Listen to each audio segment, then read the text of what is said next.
Oh, Tamron, I do love your lenses, but I'm afraid I'm going to have to pass on the 17 to 28.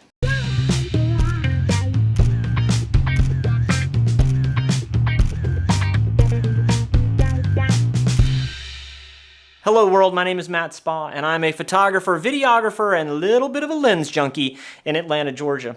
Today's video is about the Tamron 17 to 28 f2.8 for the Sony E-mount, and more importantly, it's about the lens that I have decided to go with instead of that lens. Before I get too far into this, let me say I love Tamron lenses. I'm shooting with the 28 to 75 right now. It is a wonderful, wonderful lens. It lives on my camera, literally. There's not a separate cutout in any of my cases for it that don't have the cutout for the camera right behind it. So they're always right there together. I love Tamron. I loved Tamron since the 15 to 30 f2.8 stabilized lens that they released for the Canon mount years ago. That thing just opened up a whole world of wide-angle shooting to me that just, it put juice in my tank, as Josh Yo says. When I liquidated my Canon gear, that was the one lens that I really had a hard time selling. The rest of it, no problem. So I love Tamron, and this is not to say that Tamron is good or bad, or that another lens is superior, just to give you the criteria that I used in making a decision about which wide-angle zoom I was going to go with. And while we're talking about that, this is the wide-angle zoom that I have gone with. This is the Sony f4 16 to 35. And if you've seen any of my other videos, you may know that I love this lens. I had rented it a couple of times, always got fantastic results. And so this was the prime competitor. People compare the 17 to 28 with like the G Master lens because it has the same aperture. I think this is actually a much closer comparison, and I'll talk about why. 17 to 28 versus 16 to 35. On the wide end, the difference between 16 and 17 may not seem like a big deal. I did some very quick tests. Indoors, you can only back up so far before you're going to hit a wall, and you're only going to get so much. The difference was significant.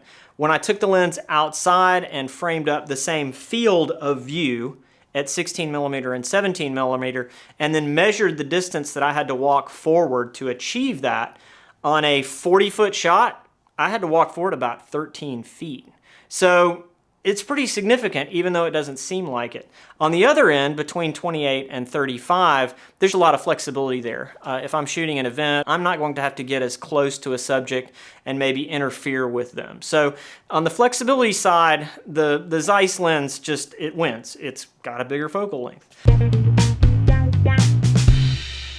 In talking about speed, the f4 versus f2.8 is not a huge deal for me on such a wide lens. If I'm going to shoot astrophotography, yeah, I want something really fast, but I'm going to use a prime. I have a Rokinon 14mm f2.8 that's fantastic for that.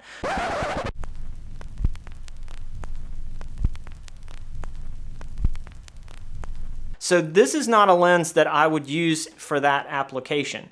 So in that instance, I can't say it's evenly weighted. I can't say that the Tamron and the Zeiss are perfectly even because the Tamron's faster. But I will say that there's some other things about the Zeiss that start to even that out a little bit, and I'll get to those in just a minute. The Tamron wins hands down in this category. The Tamron has about a 7.5-inch minimum focus distance. When you go to the Zeiss, it's more like 11 and a quarter.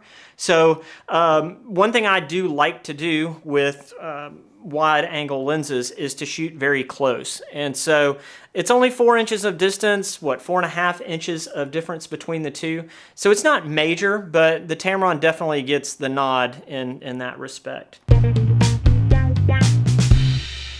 The next thing I want to talk about is probably what was the biggest thing that pushed the Zeiss over for me, and it's the fact that this is an OSS lens. And what that means is it has Sony's optical steady shot built in. So this is a stabilized lens.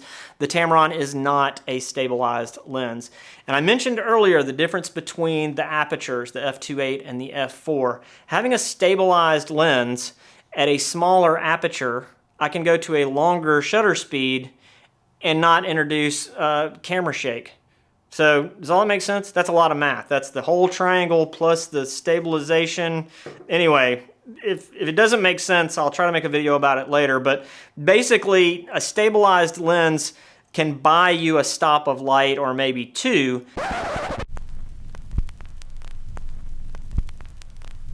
of camera shake so that you can get a sharp shot.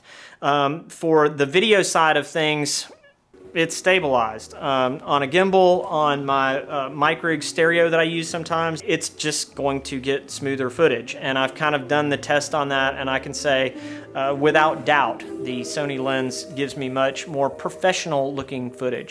I'm getting a better, more watchable image out of this stabilized lens than I would get out of an unstabilized lens. This is the area where most people are going to go, that's not apples to apples, man, is the price. This lens is $1,326 or $28. The Tamron lens sells for $900, which is not inexpensive. That's what, $425 roughly US difference. But there's a little caveat there in that this lens has been out for a long time, and I don't know exactly how long, but I'm going to say long with a long time, as if it's really long to make that point.